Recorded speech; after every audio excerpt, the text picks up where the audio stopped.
sa impeachment. Kaya sana wag magpadala no, yung ating mga kasamahan dito sa Kongreso, sa mga religious group, mga kulto, na nagsasabi na wag ituloy itong impeachment complaint. Na-forward na po ba sa Office of the House Speaker yung impeachment complaints from the Office of the Secretary General? Wala pa. Di pa. Parang ang balita namin nandoon pa rin sa Office of the Secretary General. Buti naman. Ano po ang masasabi ninyo, ma'am, na after several days nandoon pa rin po? Well, sa akin nga, dapat nga aksyonan na ito no, ng leadership. Kasi kung wala nang inaantay na another complaint, kasi ang taong bayan talagang nag-aantay na nitong proceedings noong impeachment complaint. Kumukontra sa inyo, i-contempt ninyo. Alam nyo, dahil sa ginagawa nyong yan, lalo tuloy nagigising ang bawat Pilipino na kayo ay mga diktador.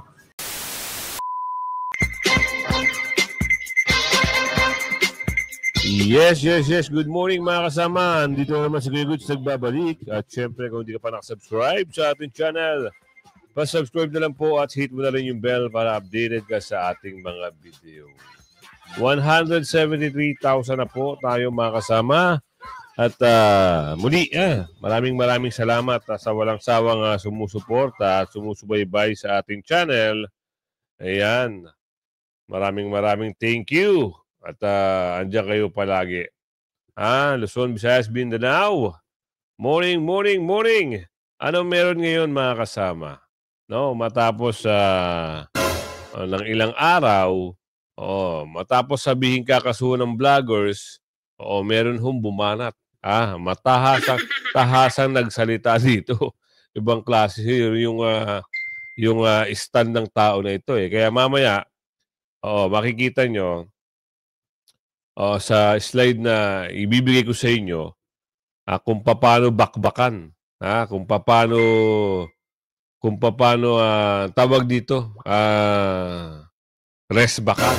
At pati yung mga taong bayan ay nagsasalita rin no, sa pamamagitan ng kanilang mga social media. Ngayon, bago natin simulan na ating talakayan na reaksyon, isang like, isang share, all good sa po tayo dyan, kaya i-like nyo yung video at i-share. Oy!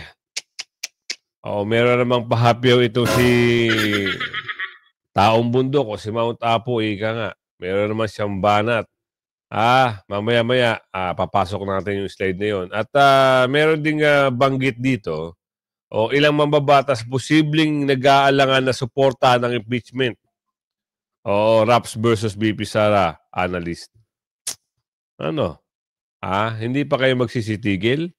Ayaw nyo pa rin magsitigil. Yung mga bakulaw, isang bakulaw kasi, pilit na gusto raw niya eh. Bakit yung ibang mamabatas parang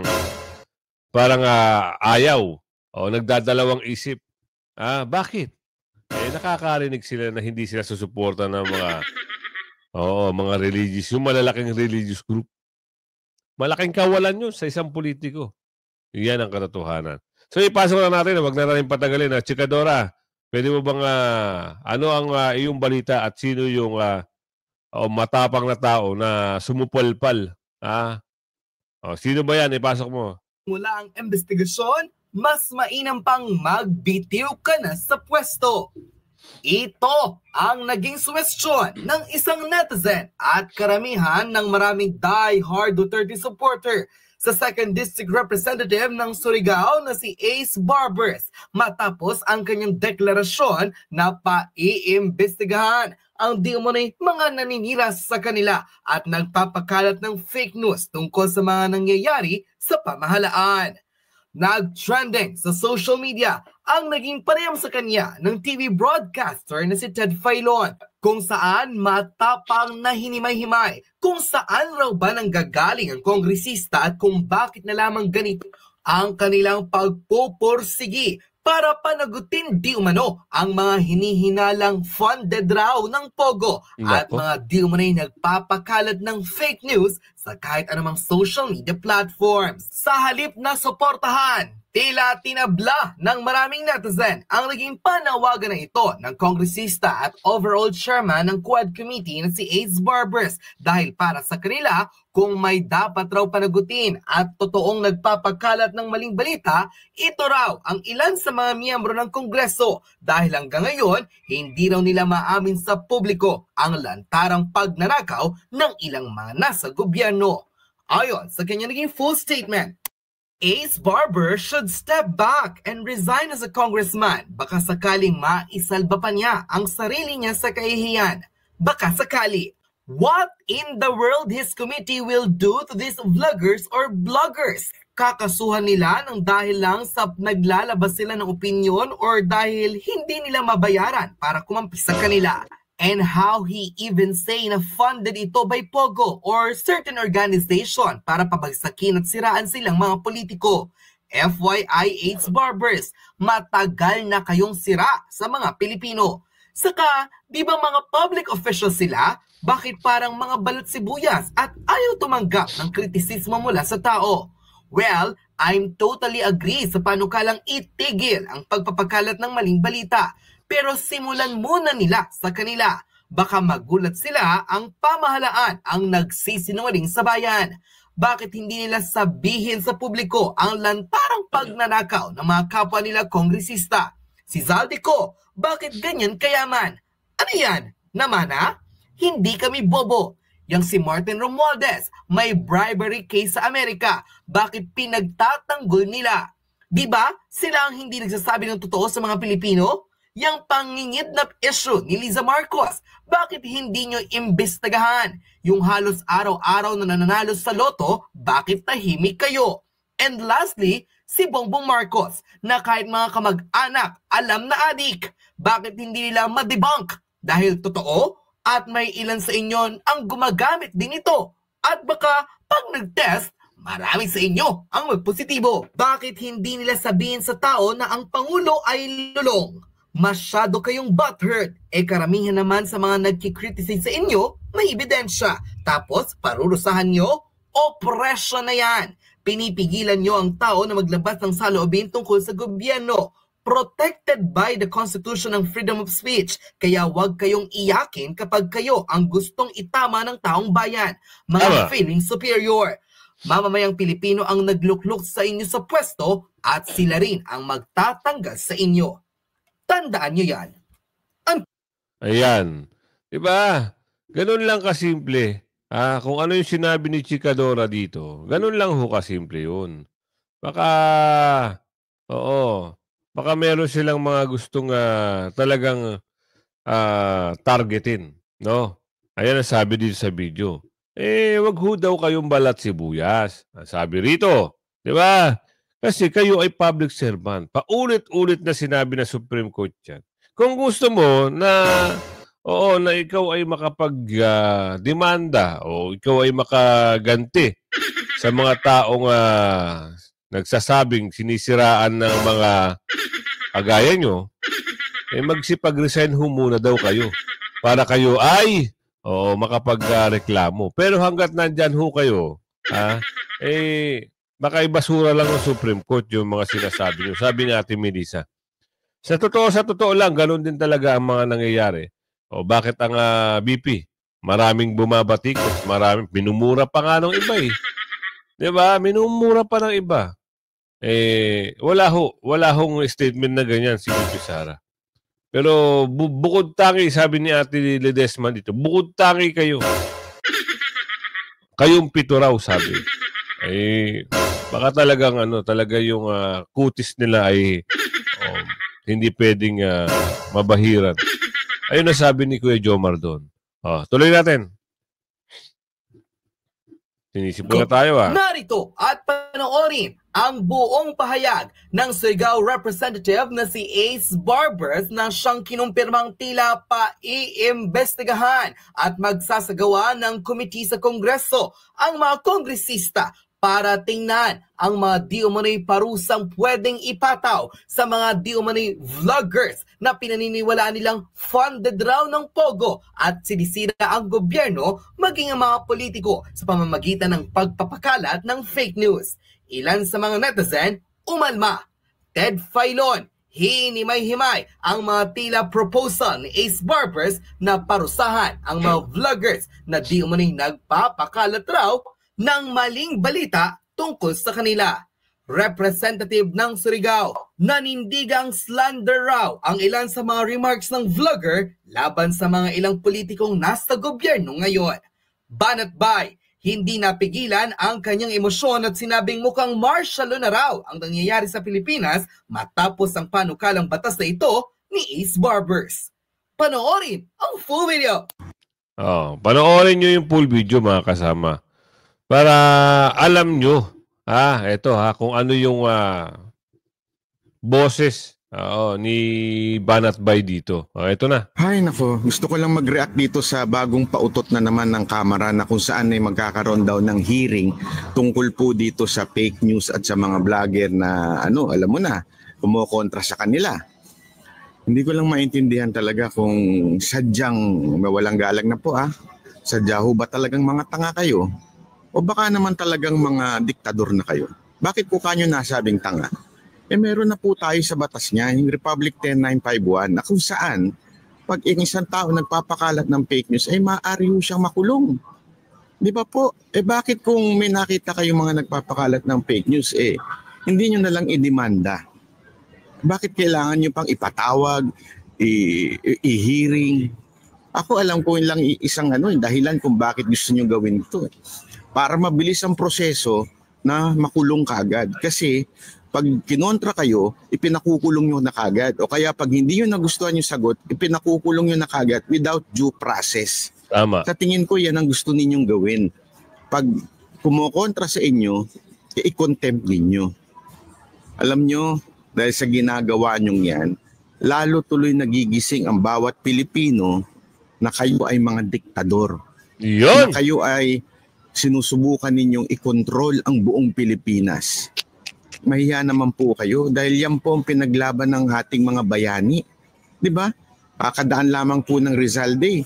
Yan po isa sa pinaglaban ng ating bayani, ang kalayaan ng pamamahayag. Tapos yan ang inyong kokontrahin ngayon. Kung sabi nyo fake news, i-demanda ninyo. May sapat na tayong batas dyan. Alam ko na. Tinatakot nyo para hindi ilabas ang baho ninyo dahil malapit na ang eleksyon. Nako. Ayun ang pahayag dito ni Boss Banat Bay, Ngayon, napunta naman tayo dito sa usapin. May mahirit na naman ito si Mount Apo. Ibang klase. Mount Apo, gigil na naman. Sabi dito, panlilin lang. Ang alin? Kaso say PMA fund should not be counted in education sector budget. Pero pagdating sa dulo, meron ho siyang pahapyaw. Meron ho na naman siyang banat patungkol sa impeachment na naman. Parang tain-tain na naman siya daw. Tain-tain na naman siya daw di umano rito. Mamaya mapapanood nyo. Bakit daw parang hindi pa raw nandun parang hindi pa umuusad. Pero siya gusto niya. Para daw mapanagot ang mga umuubos ng kaba ng bayan. Naku po, Diyos mio Mariman. Bakit hindi mo tanungin yung boss mo? Mount Apo. Ito, pasok na natin to. Friends, tanong ko lang po dito sa, sabi ninyo parang nilamp po yung budget ng PNPA and what do you call this? PMA and PNPA sa education budget. Ano po ba usually yung basis para ma-qualify na ito lang certain institutions yung ika-count under the education sector? Well, actually parang ibinibilang yan doon sa budget noong ahensya mismo, no? Halimbawa yung sa PNPA, parang sa budget yan doon sa kapulisan. Ganon din naman yung PMA sa military, no? At yun nga, hindi traditionally hindi kasi siya kina-count. doon sa kung sasabihin natin yung buong educational budget. So ganun lang yung aming pagtingin diyan. Unlawful po ba ito, ma'am? Well, hindi naman natin nasabing unlawful siya, no, na ibilang siya doon sa kaya lang panlilin lang kasi para sa amin. Hindi masasabing unlawful. Pero panlilin lang pwede. Ibig sabihin, ngayon, ano ba to? Propaganda? Kunyari, against?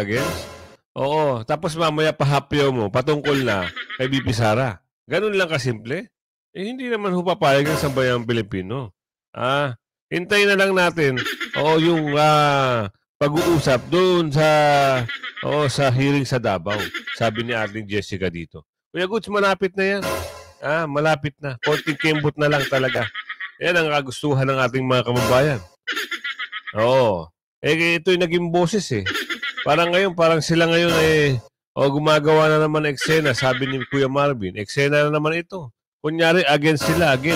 Diba? Pero ang katunayan, sabi ni Malu, sila ang nakikinabang. Diba? Sa totoo, parang gano'n lang nga siguro, sabi ni Ate Malu. Yan, tuloy natin to. Na maidagdag ito doon sa budget ng basic at saka yung sa other higher institutions. And yun nga po, despite sa panawagan ng DepEd na maibalik yung na-slash na budget sa BICAM, ay hindi po ito nangyari doon sa veto. Ano po yung magiging epekto nito sa edukasyon, ma'am? Hindi talaga mangyayari doon sa veto kasi ang pwede lang namang gawin ni President Marcos, part niya sa budget, ay mag-line item veto or mag-absolute veto. Yan may ads lang O yung ibalik niya yung budget doon sa BICAM o sa Congress. So ano ba yung magiging epekto nito? So patuloy pa rin sa bahagi ng Department of Education. So tingin natin patuloy pa rin yung magiging kakulangan doon sa mga pangangailangan ng ating mga teachers and students sa computerization program na talagang kung tutuusin nga yung 10 billion ay maliit pa. Hindi talaga sasapat, binawasan mo pa. So ano na lang yung magiging program for this year? Kung ganun kaliit yung budget para sa computerization. Ano pa ba yung magiging epekto nito? So, syempre, patuloy itong perennial na problema natin sa Department of Education sa mga kakulangan. Kung hindi masusunod yung 6% of the GDP na dapat ay standard na inilalaang budget sa education. Okay, move lang po ako dito sa impeachment, ma'am. Yan na. Sabi ko sa inyo eh. May pahapyaw lang na konti. Pero impeachment pa rin ang tukoy dito. Nakakatawa, no? Diba? Wala silang katigil-tigil sa impeachment na yan. Gusto talaga. Tuloy na natin to. Lang po, na-forward na po ba sa Office of the House Speaker yung impeachment complaints from the Office of the Secretary General? Wala pa. Di pa. Parang ang balita namin nandoon pa rin sa Office of the Secretary General. Buti naman. Ano po ang masasabi ninyo, ma'am, na after several days nandoon pa rin po? Well, sa akin nga, dapat nga aksyonan na ito ng leadership. Kasi kung wala nang inaantay na another complaint, kasi ang taong bayan talagang nag-aantay na nitong proceedings noong impeachment complaint. Baka kasi nagpapadala ang leadership doon sa sinasabi ni President Marcos at saka yung mga banta ng ilang mga religious group kaugnay doon sa posisyon nila sa impeachment. Kaya sana wag magpadala yung ating mga kasamahan dito sa Kongreso sa mga religious group, mga kulto na nagsasabi na wag ituloy itong impeachment. Bastos Bastos. Religious group daw, kulto. Ulitin natin. Tinawag niyang kulto itong mga religious group. Ano kaya ito? Bukod sa taga-bundok, ano kaya ang sinasamba na ito? Tuloy natin. Sa impeachment. Kaya sana wag magpadala yung ating mga kasamahan dito sa Kongreso, sa mga religious group, mga kulto na nagsasabi na wag ituloy itong impeachment complaint dahil gusto natin gusto natin talaga mapanish yung mga ang opisyal na gumagawa ng katiwalian o graft and corruption sa ating sa pondo ng mamamayan. Kaya gusto natin talagang ma-push ito. So nananawagan tayo sa ating mga mamamayan na talagang magsalita na i-push itong impeachment complaint na ito at huwag magpadala sa mga posisyon ng mga religious cult or group. Nananawagan daw siya sa mamayan. Nung nag-rally nga kayo sa Mindole, wala kang sumimpat niya sa inyo dahil alam niyo mga ugali niyo, sabi ni Ate Merly. Diba? Tapos ngayon, mananawagan ka. Nananawagan kayo sa mamayan. Para saan? Papasimpat siya kayo. Sabi ni Kuya Judes dito. Anak ng tipaklong. Hindi kayo sisimpatyahan kasi nga, mali-mali yung mga sinusulong nyo. Sipin nyo kayo naging boses para magkaroon ng impeachment case laban kay BP Sara. Kayo ang mga naging boses para mapakulong at makontempt ang mga resource person saka investigasyon nyo. Resource person lang huyo na. Pinaimbestigahan pa lang ninyo, pinakulong nyo na. Diba? Tapos ngayon, sisimpatya kayo, hingi kayo ng tulong sa sambayanan. Wow! Mahiya naman ho kayo. Hindi ho makatao yung mga ginawa nyo. Tapos ngayon, hingi kayo. Tuloy lang natin to. Okay. Ma'am, dito naman po sa, if I can get your comment on the record lang po, dun sa sinabi ni Vice President that her father, former President Duterte, will be her lawyer kapag nag-push through po itong impeachment complaint. Well, karapatan naman ng Vice President na pumili ng kanyang lawyer o isa sa mga lawyers niya. Kaya lang nga, dapat kapag nagkaroon ng impeachment trial, pahigpitin yung mga guidelines during the impeachment trial kasi baka maging comedy o kaya naman mapunta yung attention doon sa mga kung ano-ano mga sinasabi ni former President Duterte kasi nakita na natin yan sa Senate tsaka dito sa Kongreso yung ginawa niya so sana hindi lang magpa-apekto yung Senate dito kasi baka mag-grandstanding yan si President Duterte mawala talaga yung issue doon sa impeachment. Hindi niyo ba nararamdaman? Manhid pa ba kayo? Talaga ang simpatya ng tao sa mga Duterte. Ayaw na mga tao na ma-impeach si BP Sara. Tapos kayo, gusto nyo pang... hindi na nga pinapakalaman. Ayaw na nga isulong. Isipin mo ayaw pakialaman kasi nga nahahadlok o natatakot doon sa mga religious group na nagsalita. Kasi mawawalan sila ng boto. Ikaw kasi hindi ka naman nakadistrito. Wala kang distritong tinatapakan. Wala kang distritong pinangahawakan. Party list ka lang. Kaya nga marami nagsasabi na buwagin na yan, di umano yung party list na yan dahil wala naman daw nagagawa. Diba? Tapos, takot talaga kayo sa mga Duterte. Aminin nyo na. Tuloy. Last na lang po. May ads ulit From me. Kailan po itong meeting na inaay po ninyo with other complainants and endorsers ng impeachment complaint?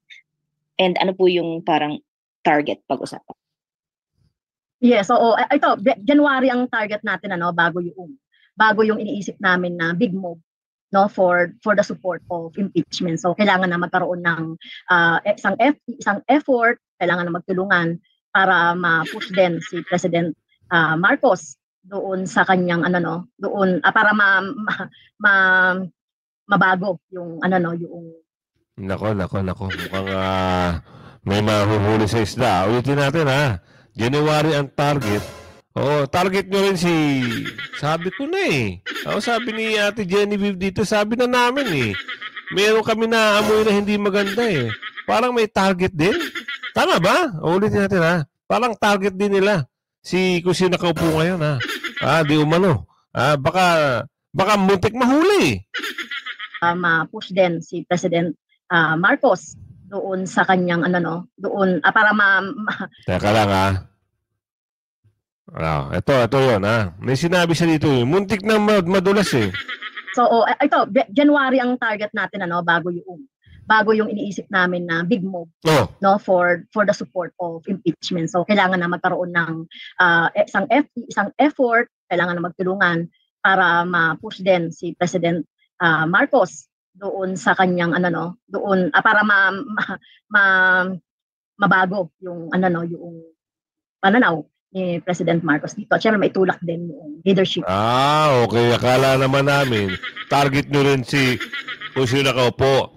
Ngayon, meron pala silang balak na big move daw di umano. Na ipupush daw itong sila kaupo para suportahan ng impeachment.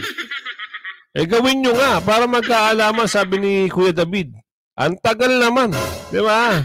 Ang tagal naman. Ayan ang sabi ni Kuya David. Tutuloy natin to.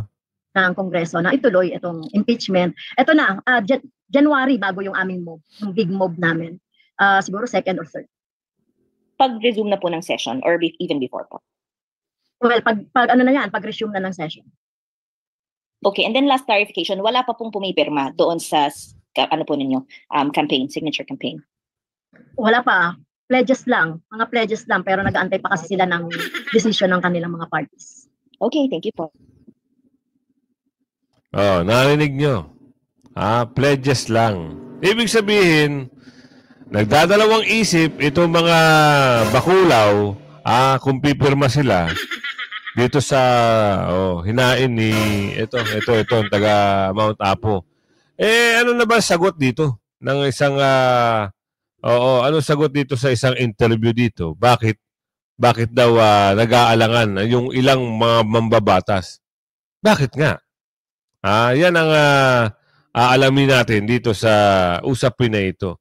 Pero bago yan, isipin nyo mabuti mga kasama. Konting kembot na lang, halala na. Midterm election, ika nga. Ipasok nyo yung tamang tao. Ipasok nyo yung tamang inendorso ng Pangulong Duterte. Pasok nyo yung kakampi. Huwag kayong magtatapyas. Huwag kayong magbabawas.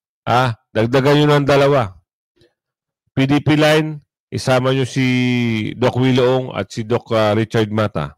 Pakiusap lang Lahat ho ng PDP line ipasok nyo para hindi ho kayo magsisibantang huli. Kasi isipin nyo pag napasukan nyo yan, pag napasukan nyo ng mga kalaban o kumukontra, alam na. Diba? Lalong-lalo na doon sa linyada ng mga pulang. Mga hasang. Pulang hasang. Sigurado yan. Puro mapapait at puro pag-arali lang aabutin yan. Kaya huwag kayong magpapasok ng kalaban. Lahat ng PDP lang ipasok nyo. May nagsasabi kasi dito, may nababasa ako, ayaw nila kay Kuya Epe. Bigyan nyo. Pagbigyan nyo si Kuya Epe, baka mamaya iyan pa yung isang makatulong. Huwag nyo muna husgahan ng tao. Nakakala nyo walang magagawa. Subukan nyo muna yung tao kasi nagkaroon ho ng boses yan. Nagkakaroon ho yan ng boses nung nakaraang eleksyon. Siya ho yung nagkakaroon ng tapang magsalita. Diba?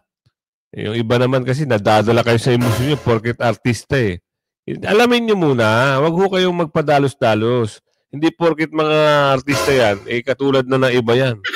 Ibahin nyo yung pag-uugali at prinsipyo ng iba't ibang tao. May kanya-kanyang pag-iisip yan. Malay nyo.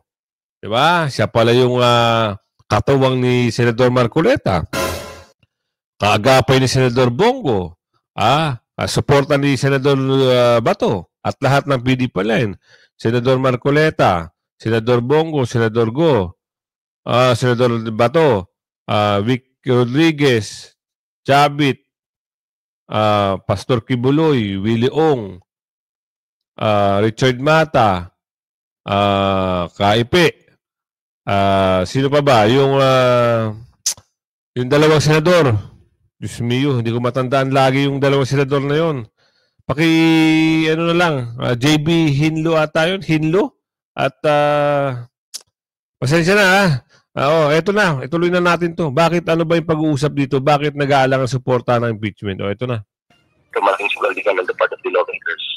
Kung babanggain nila out in the open itong Duterte family kasi somehow meron pa rin mga supporters na Nag-aalangan ang ilang mambabatas kung tuluyang babanggain si Vice President Sara Duterte sa pamamagitan ng paghahayag ng suporta sa mga impeachment complaint na inihain sa Kamara. Ayon sa political science professor na si Dennis Coronacion, tiyempo na malapit na ang midterm elections, kaya naman magdadalawang isip ang mga re-electionist lawmakers dahil na rin sa mga natitirang Duterte supporters. Dun sa latest survey, na even though malaki ang binaba sa survey numbers ni Vice President Sara Duterte, makikita man na may mga natitira pa rin supporters, lalo na sa Mindanao. Bukod dito, kulang na rin sa panahon ng Kamara para talakayin pa ang impeachment complaints. Dagdag pa ang naging posisyon ni Pangulong Ferdinand Marcos Jr. na hindi pagsang-ayon sa hakbang na ito laban sa Vice Presidente. Sa pagbabalik nila, after na kanilang break, tingin ko kulang na rin sila sa oras. O at saka dahil may standing order ng President, baka hindi sila magkakaroon ng special session para dyan, para sa impeachment complaints. So I think impeachment complaints and will take yung normal route. Hindi yan ipa-fast track kasi wala rin naman numbers eh. Ayon pa kay Professor Coronacion, sa gitna ng usapin sa impeachment, hindi pa rin huhupa ang awayan sa pagitan nila Pangulong Marcos at VP Sara. Kahit walang mga World War, walang mga actions on the part of the administration, ang tingin ko dito parang Cold War. Tahimik pero maramdam mo na may conflict. Sa kasalukuyan, 3 na ang impeachment complaints laban kay VP Duterte ang inihain sa Kamara at may posibilidad na may maghain pa ng ika-4 na reklamo laban sa Vice Presidente sa pagbabalik ng sesyon ng Kongreso. Del Maribujo, UNTV News and Rescue, Diyos ang amin. Yan, isipin nyo ha. Sabi dito sa video nito, wala raw bilang. Bakit pa kayo magpupumilit? Bakit ka pa Mount Apo magpupumilit na, na madaliin? Wala nga bilang. Diba? Tsaka wala na hong oras. Kahit naman magka-oras isipin nyo naman na napakaraming supporters na VP Sara. Especially Mindanao, Davao, Visaya, Cebu, migrante, OFW. Isipin nyo. Kaya nga natakot nga iba Ayaw na magsipirma. Kasi nga, ngayon nga may nababalitaan ako nagsisibaita na. Ibig sabihin, humihingi ho ng simpatya pa rin. Hindi na ho sila pinapansin ng isang religious group. Alam na alam nila yung mga pangalan kung sino yung mga dorobo sa Kamara. Yung religious group, ibig sabihin ngayon nagsisimula silang parang humihingi yata ng peaceful, consider. Humihingi po ata ng offering. Anak ng tipaklo. Hindi na kayo pagbibigyan. Kilala na ho kayo. Huwag na ho kayo magsayang ng mga peace offering nyo.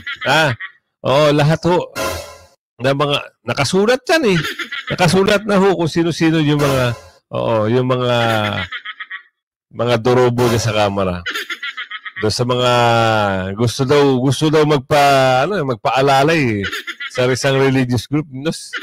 Wala na ho. Kaya sabi ko sa inyo, wag ho kayo magpapahuli sa mga balita, issue at reaksyon ng bayan. Kung hindi ka pa nakasubscribe, mag-subscribe ka na at hit mo na rin yung bell para updated ka sa ating mga video. Hanggang sa muli, mamayang hapon po, meron po tayong upload Hindi po tayo nawawala ng upload Sa mga taga-Japan, hello po Hong Kong, hello po, Singapore, all over the Philippines, all over the world, all over the country. Ayan, magandang araw sa inyo lahat. Bye-bye!